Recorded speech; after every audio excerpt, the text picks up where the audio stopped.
everybody. Welcome to Desk Careers and our digital spotlights. I'm really excited to be bringing Dan Beltramo all the way from California in the United States of America. It is such a pleasure to have you with us today, Dan. How are you? I'm doing fine, thank you. That is excellent. So what time is it for you over there? Let's see, it's about 2:50 a.m. AM. So Yeah. right over here, it's 1:50 p.m. So you've stayed up pretty late to have this interview with me. That's just so amazing. I'm so thankful. And I'm feeling a little bit bad right now. That's But all right. thank you so much, Dan. And let's talk a little bit about your career, the title of what people call you. So when you talk about your career, what is the title that you click onto when we talk about Dan Beltramo? Well, teacher. I've been Okay. a science and math teacher for 30 years. Okay, so when we talk about Dan, there's more of a journey, and we're going to talk a little bit more about that journey today. But I think when we interview professionals from the world of work in any industry, we're really connecting to our job title. But there's more to our lifespan careers than just the one job title that we hold currently. And I'm really excited to be able to talk about those different titles that you've had on your journey and the next part of the journey.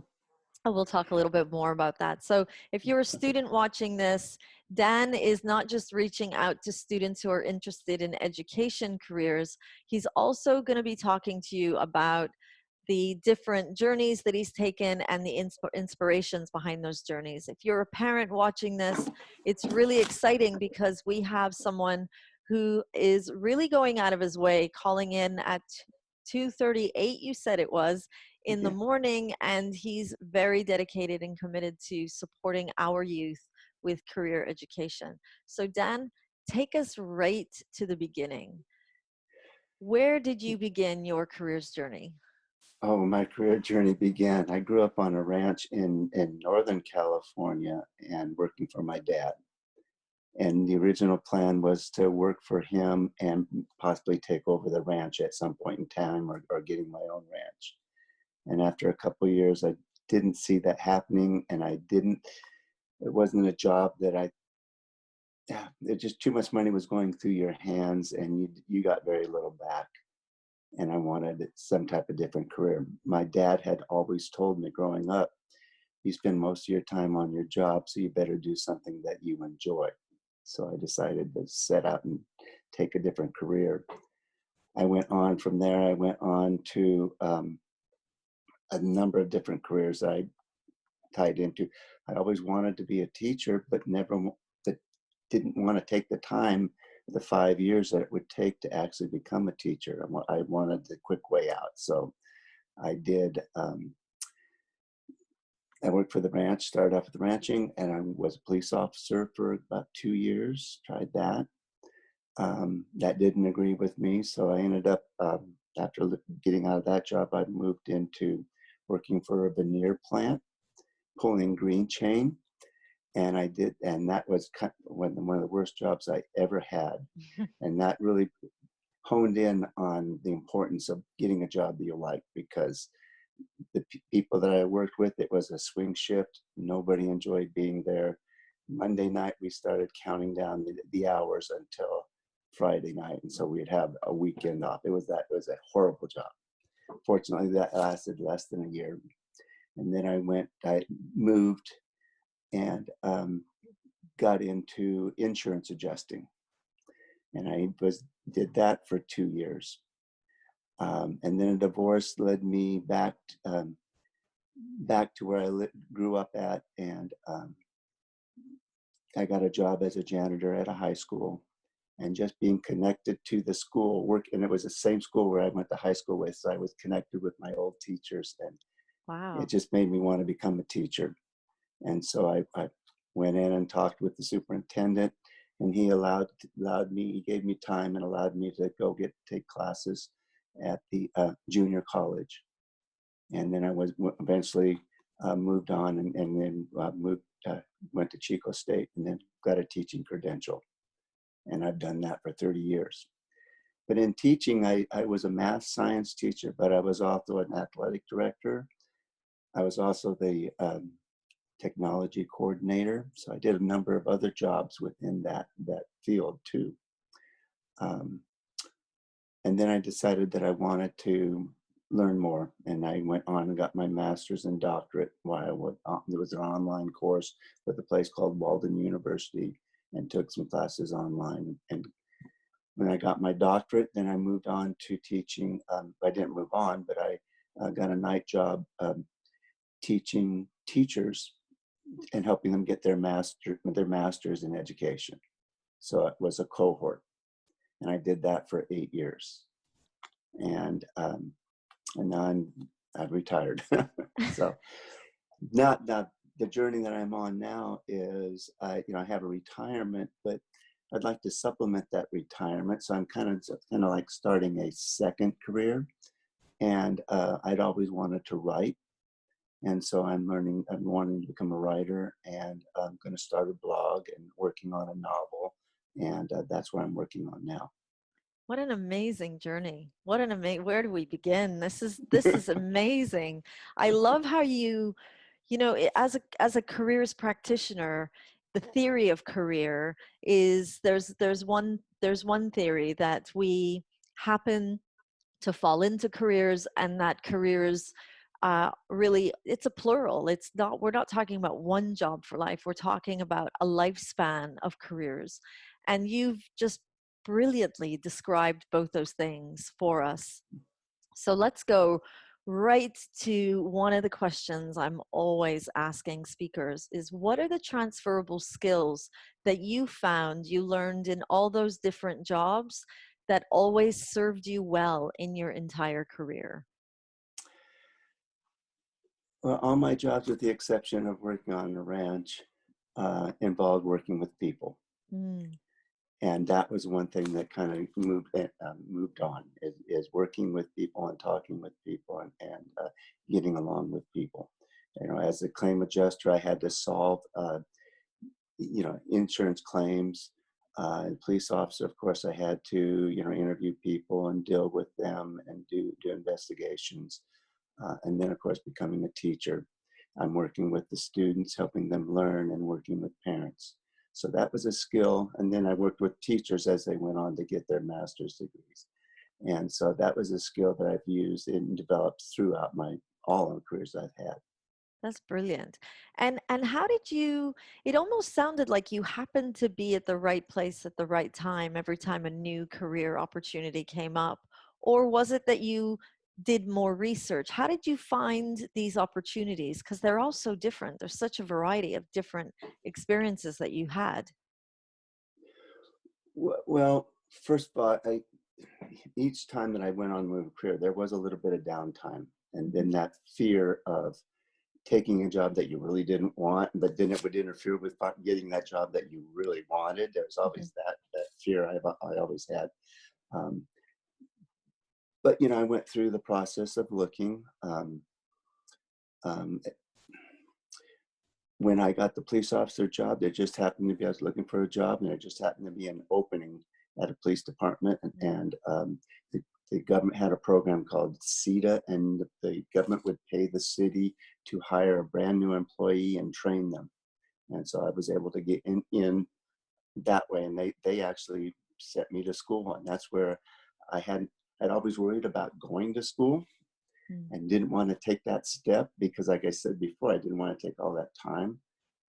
Then when I started that process of getting my police credentials, I loved it, and I got into education. And even when I came back and started working for the police department, I tried to get started into getting my degree in law enforcement. And so I went back to junior college to get an AA degree. Did like one semester, and I think started a second semester, but then had to drop out. Just was raising a family, and it took up too much of my family time. Mm. And so then I ended up with the police department. Unfortunately, had a bad situation and got laid off from there. Um, and looking for a job. I got the job as a veneer plant. You know, it paid good money, and I was pulling, you know, green chain there, and I worked for them for about 9 months until they closed down for the winter. And I didn't want to be sitting around all winter long, so I moved to Bakersfield, California, and then that's where I was off for a month. And then it's kind of funny. I got two jobs on offers at the same day. Oh, wow. Yeah, one I had two interviews on the same day.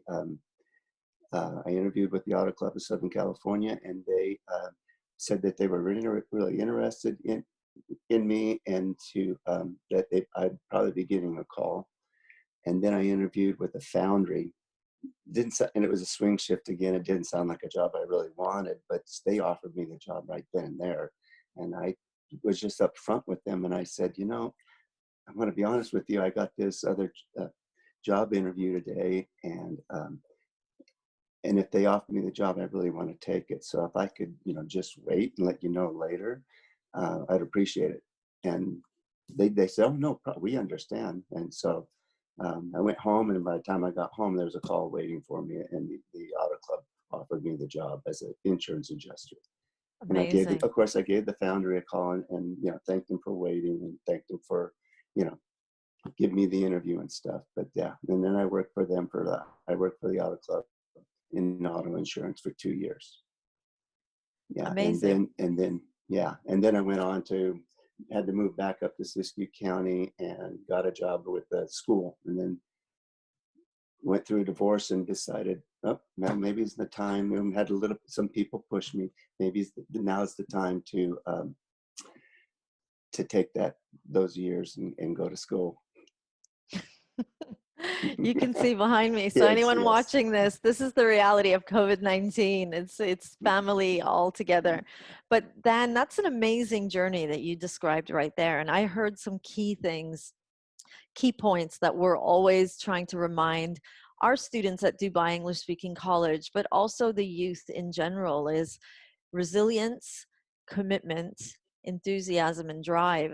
And when you talked about those downtimes, what would you say were the key elements of building your resilience that prepared you for those downtimes in all of those different career experiences? well, I knew the things that I wanted, and you know, and so I just kept after them, you know, and just kept following through, going, you know, when you're looking for a job, and you know, you have to go back. You just can't go fill out the application and leave it there. You got to make those phone calls back, contact them, find out what's happening, and keep those. Let them know that you're interested, and let them see your face. That's really important when you go to get a job, because some people just fill out the application and then complain because they never got heard back from. And nowadays they do it online, so it's even worse because you at least you saw a secretary when you turn the application. Now it's all on, and I keep telling people and kids when you know when they're applying for jobs, it's important to go in and let them see your face. It You is let so them know that important. you want the job. And it Yeah, is, and so that's it's a little go more ahead. challenging, but it's not impossible, is what we're always No, telling them as well. So, yeah. talk to me a little bit about your values and your professional life, because I also heard you mention, which is another thing that we talk about. Sometimes we change careers by choice, by chance, and sometimes we have to change careers based on either the economy or life situation. So, you talked about one of the career changes was when you were made redundant at work, when you were laid off and Yeah. you had to find another opportunity.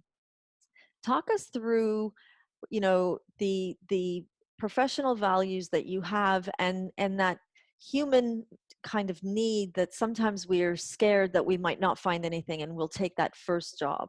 Because I also heard you say, you know, I knew that my dad told us, you know, you're going to do a job, do something that you really like. And then, and a little further down when you were talking, you said about making the right choice and either choosing one offer over another, or even in choosing a job. So when you had that downtime after you didn't expect to, but the company um, put you in that situation, how did you know not to fall into fear and just do anything, but to stick to your values and find something that you knew you would enjoy and that you would also do well at? Well, like I said, I knew I needed to do something that I wanted, and that one experience with doing the green chain, it's really taught me that to do a job that, just to be making money is not where. And I tell kids that all the time. Just making money is not enough. I've had jobs, you know, that you don't use. You got to find a job where you get to use your mind and that you enjoy being there. Otherwise, it's um, as I had one person put it to me one time, when you go to work each day and you look forward to the weekends, you're just wishing your life away. Mm, You know, you yeah. got to have a job. You better enjoy it so you enjoy being there and enjoy doing it. Just spending that time where you're not enjoying it, you're just wasting your life. So And I we always also look for. Yeah, and we Go ahead. also see that when we're not enjoying it, we're not as efficient and effective as we can be. We don't have that drive or that enthusiasm. And it shows on the other side of the table when the employer looks at staff who are really enjoying what they're doing. They're much more effective, they're much more efficient, and they're fun to be around as well. Yeah, yeah. I really enjoyed it. I had a number. Well, even when I worked on my dad on the ranch, there was things I did like working moving dirt around with a cat and just that planning what scraping you were going to do next, how you were going to attack it, and the day would go by really really fast. I enjoyed that. And then when I went to work for the Auto Club of Southern California, just work work work, and then you would look up at the time and where all the time went. Yeah. It's fun when you have a job that you really enjoy being there and the time goes by quickly. It's not fun having a job where you keep looking up and it's like, oh man, when's this day going to be over with? Exactly. So talk to us about this exciting journey you're on now, retirement. For those students who are watching, tell us what retirement, what you thought it would be before, what it felt like when the day came that you were officially retired, and how it feels now knowing that you're planning that next journey. Well, retirement is a big step because when you have a job, it's a job that gives you your life meaning, and at least that's the way I feel. And then when I stepped away from that job, it's just like, oh man, I don't have any meaning. I don't have no reason to get up, nothing to do. Even as I started my retirement, it didn't take me too long when it's hard to remember, well, what day of the week it is, because you when you're working you look forward to your weekends, Yeah. or you look forward to vacations. When you're retired, it's you're on a vacation all the time. Hmm. So then finding what was going to do to give my life some more meaning in a different way. And what I chose to do was, I had already started exploring my family background. And my grandmother was a water diviner when she was back in the 40s, and she had actually put a divining rod in my hand and showed me how it worked, and that kind of excited me about it. So I always thought about writing a book about my grandmother, the witch, because that's what they could call them, water witch. Okay. And so when I retired, I finally had to thought, okay, here's my chance. I could, write a book. And Amazing. so, So yeah, so that's what I'm doing. That. Yeah, and I'm tapping doing them. in. Sorry, go on. Yeah. Well, I was just going to say, what I'm tapping into was because when I did my doctorate, I did a lot of educational research. So now I'm doing research on my book and doing historical research on my family, and putting stuff together to write this book. Yes. And that's exciting because you're tapping into your personal stories to create that next career adventure, which is so, so, so exciting.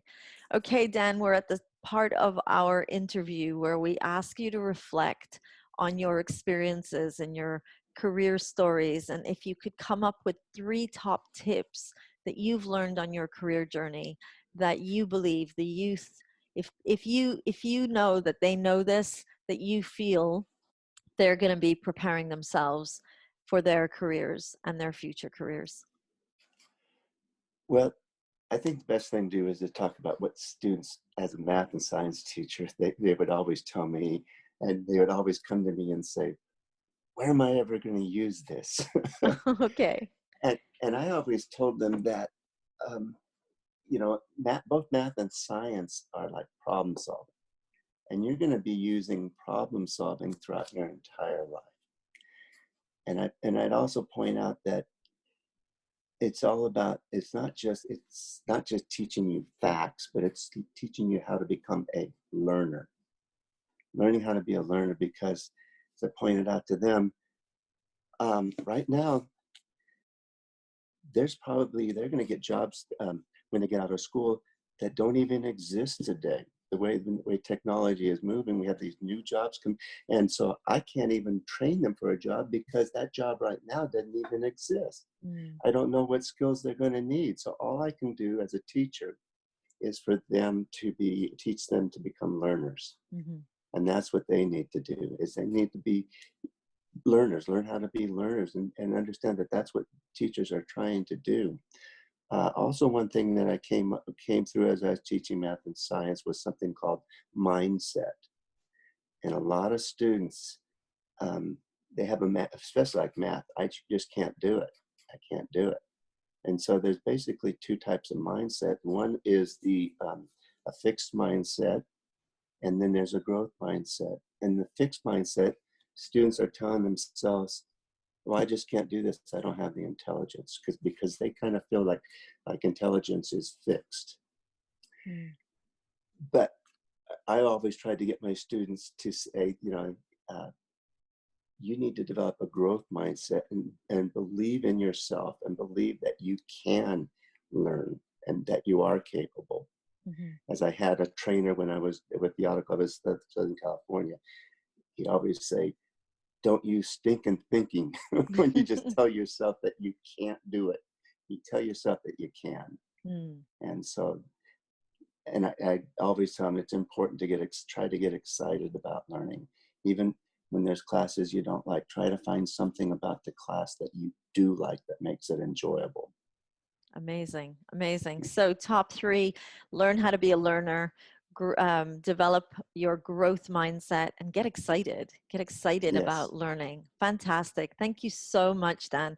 What a pleasure. Anyone tuning in right now, this was Dan Beltramo, who we had a video interview at 2:38 a.m.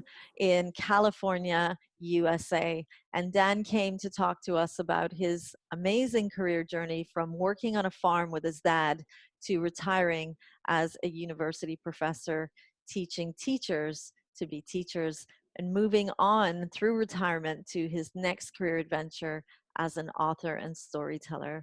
Thank you so much, Dan. It was such a pleasure. And thank you to everyone at Dubai English Speaking College. This is Desk Careers signing out with our digital spotlight speaker.